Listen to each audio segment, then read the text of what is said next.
Comment suivre un régime, une diète végane sans gluten? C'est ce qu'on va voir dans cette vidéo avec des conseils, des astuces, mais également des recettes que je vais te partager pour toi si tu veux enlever le gluten de tes assiettes.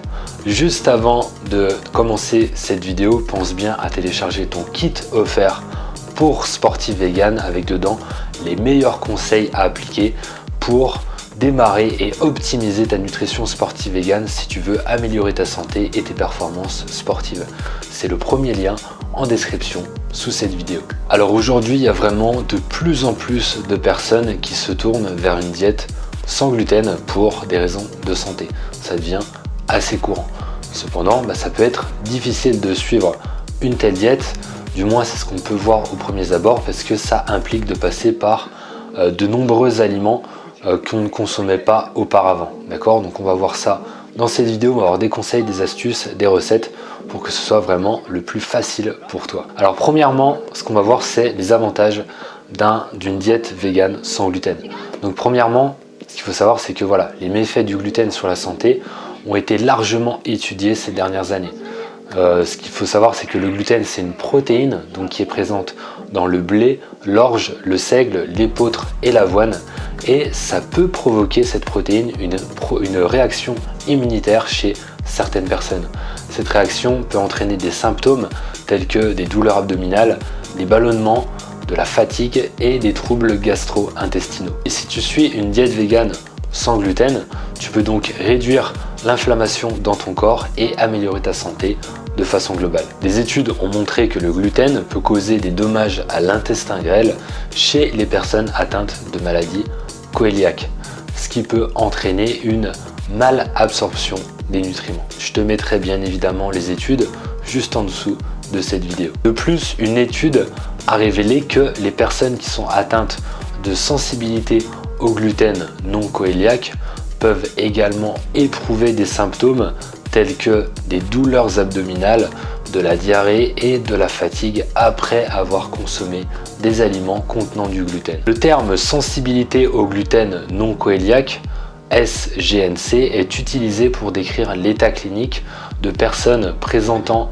des symptômes lors de la consommation d'aliments qui vont contenir du gluten et qui se sentent mieux lorsqu'elles suivent un régime alimentaire sans gluten. Cependant, qui ne sont pas atteintes de la maladie cœliaque. C'est là où est un petit peu la nuance. Donc, il faut bien différencier allergie et intolérance. C'est deux choses qui sont différentes. C'est d'ailleurs ce que nous dit un gastro-entérologue. L'allergie au gluten et l'intolérance au gluten sont deux mécanismes différents. L'allergie est immédiate, on est en contact avec l'allergène et on développe immédiatement des symptômes. L'intolérance au gluten, elle, est plus sournoise. C'est une maladie auto-immune, c'est-à-dire qu'on produit des anticorps dirigés contre l'intestin qui vont induire, au bout d'un certain nombre d'années ou de mois, une destruction des villosités intestinales. L'intolérance au gluten ou maladie cœliaque est plus difficile à diagnostiquer. Il existe des allergies au blé, des allergies alimentaires, mais elles sont totalement différentes de l'intolérance au gluten. On peut d'ailleurs trouver aussi cette info, le régime vegan sans gluten peut également être bénéfique pour les personnes souffrant d'autres maladies auto-immunes, telles que la polyarthrite rhumatoïde, le lupus et la sclérose en plaques. Cependant, c'est important de noter que manger vegan et sans gluten, c'est pas pour tout le monde. Il est toujours recommandé de consulter un professionnel de la santé avant de faire des changements dans ta diète, dans tes assiettes. Je mettrai 4 études intéressantes juste en dessous qui vont traiter du soulagement des symptômes digestifs, de la réduction de l'inflammation dans le corps, de l'amélioration de la fonction cérébrale et de l'amélioration des performances sportives en réduisant ou enlevant directement carrément le gluten. Alors de base, tu le sais si tu me suis, manger vegan c'est consommer des fruits, des légumes, des légumineuses, des céréales, des noix, des graines, des oléagineux, des épices, des aromates, tout ce qui est végétal. Donc ça, manger vegan, ça peut aider à réduire le risque de maladies chroniques telles que les maladies cardiaques, le diabète de type 2 et certains cancers en comparaison à une diète omnivore où on va consommer de la charcuterie, beaucoup de fromage, des produits laitiers et ce genre d'aliments. Alors fais attention parce que c'est pas manger omnivore en fait qui pose réellement un problème, mais c'est plutôt la façon dont tu vas construire tes assiettes, d'accord? Donc c'est pour ça que consommer une diète omnivore transformée, c'est extrêmement pertinent. Ensuite, consommer comparé à la viande, etc., ça dépend, bien sûr. Sauf si on parle bien évidemment d'éthique, hein. Si on parle d'éthique, là-dessus, il n'y a plus à comparer, bien évidemment. Manger vegan, c'est éviter la souffrance et la mort des animaux. Donc si tu manges vegan et que en parallèle tu fais attention à limiter voire enlever le gluten, tu vas combiner ces avantages pour ta santé. Maintenant, on va voir quelques conseils et astuces à suivre pour adopter une diète vegan sans gluten. Premièrement, essayer de nouveaux aliments. Suivre une diète vegan sans gluten ne signifie pas forcément que tu vas manger toujours la même chose. Donc c'est une question de choix en termes d'aliments. Mais essaye de nouvelles choses, essaye de nouveaux fruits, de nouveaux légumes, de nouvelles légumineuses, de nouvelles céréales, de nouveaux grains sans gluten pour toujours diversifier ton alimentation. Comme par exemple le maïs, l'amarante, le millet, le riz, le sarrasin, le quinoa. Tout ça, ça ne contient pas de gluten. Ensuite, deuxième chose, c'est faire attention aux étiquettes. Parce que bien évidemment, quand tu vas acheter des aliments qui sont transformés, regarde dessus si ça ne contient pas du gluten. Et ça, parfois, ça peut être vraiment extrêmement traître. Les aliments qui contiennent du blé, de l'orge, du seigle ou de l'épeautre doivent être évités. Et donc du coup, même si c'est un aliment qui est secondaire dans les ingrédients de ce que tu achètes. Mais il y a aussi d'autres aliments sur lesquels il va falloir faire attention, comme la bière. Donc la bière, ça contient du gluten pour la plupart, le boulgour, le couscous, les croûtons, le froment, les nouilles, les pâtes, la sauce soja aussi, le gruau, le malt, le sétan, la semoule, le sirop de glucose ou le tempeh. Tout ça, ça contient du gluten. Ensuite, ce que je te dirais également de faire, c'est de préparer tes repas à la maison, fait maison. Bien évidemment, le fait maison, ça va te permettre de mieux contrôler les ingrédients que tu utilises. Tu peux utiliser des substituts de la farine de blé aussi, ça va être quelque chose à mettre en place, comme la farine d'amande, la farine de châtaigne, la farine de pois chiche, la farine de sarrasin ou la farine de riz pour préparer des plats sans gluten. Il existe également des substituts à la viande que tu vas pouvoir utiliser qui contiennent du soja et qui sont riches en protéines. Parce que souvent le problème c'est qu'on se dit si j'enlève le gluten, si j'enlève le blé, ça va être compliqué au niveau des protéines.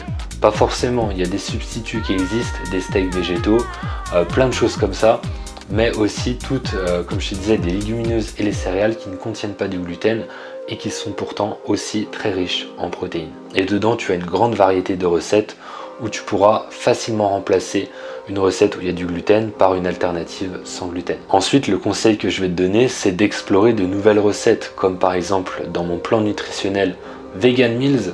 C'est un programme mensuel sur application mobile avec dedans les repas, les recettes aussi un petit peu plus plaisir et la liste de courses avec une infinité vraiment d'aliments différents pour te permettre de varier et de manger pourquoi pas sans gluten ou alors de remplacer éventuellement s'il y a du gluten dans une recette. Je te mettrai le lien de Vegan Meals directement en dessous de cette vidéo. Donc maintenant on est parti pour les 5 recettes sans gluten dans une diète vegan. Premièrement, salade de quinoa, avocat et légumes grillés. Pour cette recette, c'est très simple. Tu vas déjà faire griller tes légumes préférés comme des courgettes, des poivrons ou des oignons. Tu vas les mélanger avec du quinoa qui est cuit, de l'avocat en dés et une vinaigrette légère. Cette recette est délicieuse, que tu la consommes froide ou chaude. Ensuite, on va passer sur des poivrons farcis au riz et aux haricots noirs. Tu vas commencer par faire cuire du riz avec des haricots noirs. Tu vas mélanger avec des épices mexicaines, de la sauce tomate et de la coriandre fraîche. Tu vas farcir les poivrons avec tout ce qu'on vient de préparer et tu vas cuire au four jusqu'à ce que les poivrons deviennent tendres. Troisième recette, tofu sauté aux légumes et au riz. Tu vas faire sauter du tofu ferme avec des légumes comme par exemple brocoli, champignons, tu peux prendre un petit peu ce que tu veux, aubergine. Ensuite tu vas ajouter de la sauce crème, par exemple beurre plutôt de cacahuètes et tu vas servir ça avec du sarrasin. Quatrième recette, soupe de lentilles avec des légumes. Donc là c'est simple, tu cuis des lentilles, tu vas ajouter de l'eau, tu vas mixer tout ça Avec des légumes, tu peux mettre un petit peu ce que tu veux et pourquoi pas à la fin de la levure maltée, ce qui va te donner un petit goût de fromage à cette soupe, c'est délicieux. Cinquième et dernière recette, curry de pois chiches et de légumes. Tu vas commencer par faire cuire des pois chiches avec des légumes comme par exemple des épinards ou des courgettes ou des pommes de terre. À toi de voir, tu ajoutes du lait de coco, délicieux dans une sauce, avec du curry aussi et des épices. Donc en conclusion, tu peux voir que c'est pas compliqué de manger vegan sans gluten. Ça peut paraître difficile au début, mais c'est tout à fait possible, tout à fait compatible avec un petit peu de planification et de créativité. Si tu essayes de nouveaux aliments, de nouvelles recettes que tu vas toujours t'informer, c'est vraiment pas compliqué de manger vegan sans gluten. N'oublie pas d'inclure des aliments donc un petit peu différents comme ça de temps en temps. Ça va te permettre toujours de varier et d'aller t'informer, d'aller regarder, d'aller voir ce qu'il y a en magasin, pourquoi pas de saison aussi, ça va également t'aider. Pour aller plus loin, comme je te disais, deux choses. La première, c'est Vegan Meals, mon plan nutritionnel où dedans tu as une infinité de recettes et ça change tous les mois, c'est sur application mobile. Tu as aussi l'adaptation des calories à ton propre profil. Et ensuite, ton kit offert pour sportif vegan, tout ça tu trouveras en description en dessous de cette vidéo. Entraîne-toi avec le cœur, mange avec le cœur.